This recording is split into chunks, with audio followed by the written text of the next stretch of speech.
खतरे के किस किनारे पे ऊपर खड़े हुए हैं। मुझे अफसोस से कहना पड़ता है कि वो इस अवाम को इस चीज से आगाह नहीं कर रहे। जिस ट्रेजेक्ट्री पे, जिस तेजी से नीचे जा रहा है, इसके सारे कौम के ऊपर, सारे इदारों पे असरात होंगे। हमारे नेशनल सिक्योरिटी के इदारे, उन सबको आज सोचना चाहिए कि आज हम खड़े किधर हैं। हमारी अदलिया का भी एक बहुत बड़ा रोल है इस मुल्क के अंदर। तो अब एक तरफ हमें कर्जों की किस्तें देनी है, तो एक्सपोर्ट्स भी गिर रही हैं, वो भी गिर रहे हैं, इन्वेस्टमेंट आ नहीं रही। सबको पता है कि इसका हल एक है, फ्री एंड फेयर इलेक्शंस।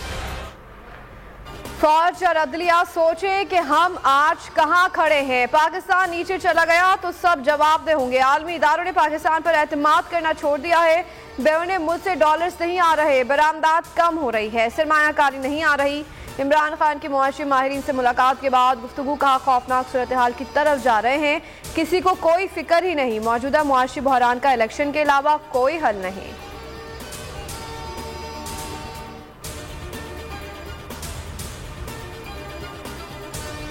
पहले पंजाब असम्बली तहरील होगी, बाद में खैबर पख्तूनख्वा असम्बली तोड़ी जाएगी। अरकान कौमी असम्बली दोबारा ऐवान में जाकर इस्तीफे पेश करेंगे। तहरीक इंसाफ ने हतमी फैसला कर लिया। जबान पार्क में इमरान खान की ज़ेर सदारत इजलास मुशावरत मुकम्मल। एहतजाजी तहरीक को इंतखाबी मुहिम में बदलने का फैसला कर लिया। अरकान ने कप्तान के तमाम फैसलों की तौसीक कर दी।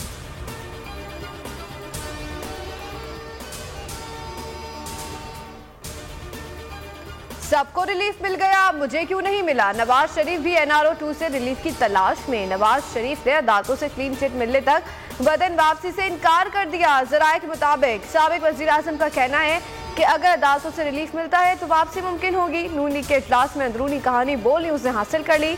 नून लीग ने नवाज शरीफ को कानूनी रिलीफ दिलवाने के लिए सर जोड़ लिए। सजा को हाई कोर्ट में चैलेंज करने का फैसला। इमरान खान का दबाव काम कर गया। हुकूमत ने कप्तान के आगे घुटने टेक दिए। शहबाज शरीफ कहते हैं कि पाकिस्तान की खातिर इख्तलाफात भुला सकते हैं, ताली दोनों हाथों से बचती है। वजीर खजाना इसहाक डार की सदर से मुलाकात मेरी इजाजत से हुई थी। पाकिस्तान के लिए 1 या 100 कदम भी आगे बढ़ा सकते हैं।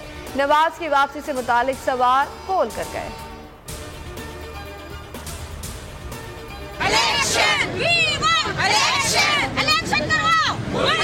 ये मुल्क दिवालिया हो चुका है। आप जल्द अज जल्द इलेक्शन अनाउंस कराएं और फ्री एंड फेयर इलेक्शन कराएं। वोट की ताकत से चेंज चाहते हैं। अवाम जिसको वोट दे, फेयर इलेक्शन करवा लें आप। इंशाअल्लाह ताला पाकिस्तान आगे बढ़ेगा। इलेक्शन कराओ, मुल्क बचाओ, हम इसी तरह लगे रहेंगे। इलेक्शन कराओ, मुल्क बचाओ। तहरीक इंसाफ की मुल्क भर में रैलियां। रहनुमाओं ने कहा कि फौरी इंतखाबात ही मुआशी मसाइल का हल है। लाहौर में 5वें दिन भी PTI कारकुनों ने रैली निकाली। कमालिया समेत दीगर शहरों में भी एहतजाज हुआ। मुजाहिरीन ने हुकूमत के खिलाफ नारे लगाए।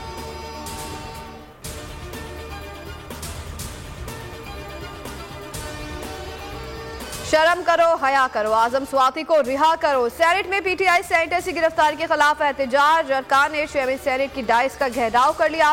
सेनेट अरकान ने मुतालबा किया कि आजम स्वाति के प्रोडक्शन ऑर्डर्स जारी किए जाएं। चेयरमैन सेनेट का कहना था कि आजम स्वाति के प्रोडक्शन ऑर्डर बाद में जारी कर देंगे। इस असेंबली में भी PTI अरकान ने एहतजाज किया।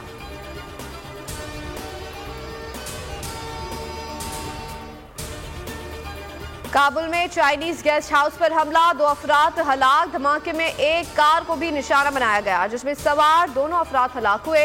दहशत गर्दों ने गेस्ट हाउस के अंदर फायरिंग की जहां गैर मुल्की अफराद मौजूद थे। एक दिन पहले चीनी सफीर ने तालिबान के डिप्टी वजीर खारजा से मुलाकात की थी जिसमें चीनी सफारत खाने की सिक्योरिटी पर बातचीत की गई थी। चंद रोज कबल पाकिस्तानी सफारतकार को भी निशाना बनाया गया। मुहाफिज ने हमलावर के आगे अरबन का सफारतकार को बचा लिया था।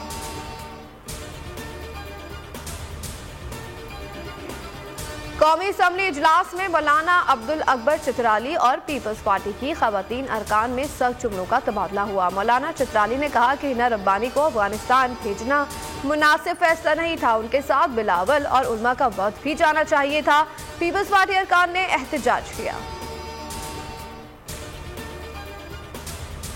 वजीर खारजा बिलावल भुट्टो जरदारी 14 दिसंबर से अमेरिका का हम दौरा करेंगे। तर्जुमान दफ्तर खारजा के मुताबिक वजीर खारजा अक़वाम मुत्तहिदा के सेक्रेटरी जनरल एंटोनियो गुतेरेस से मुलाकात करेंगे।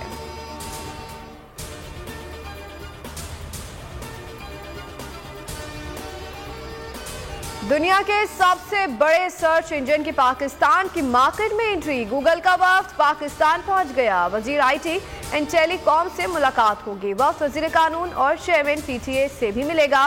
पाकिस्तान में दफ्तर खोलने और सरमायाकारी पर बात करेगा।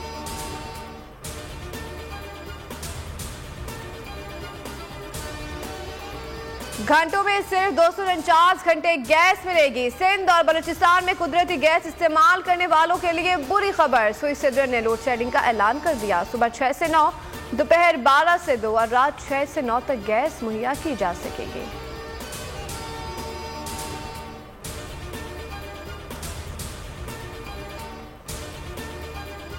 बदीन के इलाके टंडो बागों में ट्रैफिक हादसा। तेज रफ्तार मोटरसाइकिल कार की जद में आ गई। 5 अफराद जाँ बहक। लाशों को अस्पताल मुंतकिल कर दिया गया। रावलपिंडी के बाद मुल्तान टेस्ट भी शाहीनों ने गंवा दिया। इंग्लैंड ने 22 साल बाद पाकिस्तान में टेस्ट सीरीज जीत ली। मुल्तान टेस्ट में 355 रन के ताकुब में पाकिस्तानी टीम 328 रन पर हिम्मत हार बैठी। इंग्लैंड के हैरी ब्रोक मैच के बेहतरीन खिलाड़ी करार।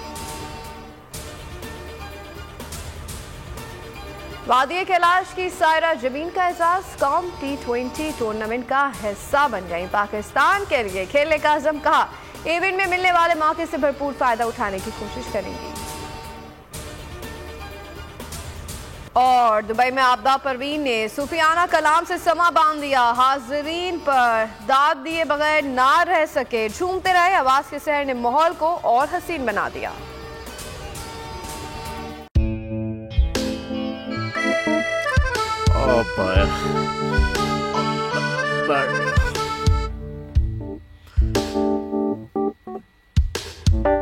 इंतशार से निकलने का वाहिद हल इंतखाबात है।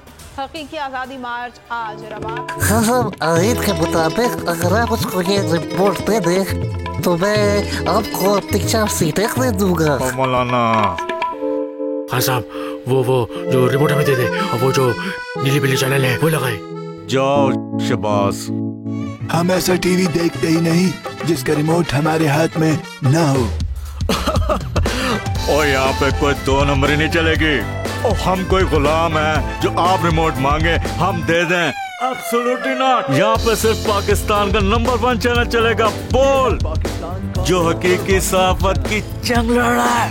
पाकिस्तान के लिए कोई और नहीं, सिर्फ बोल खड़ा है। आप सब भी बोल देखें।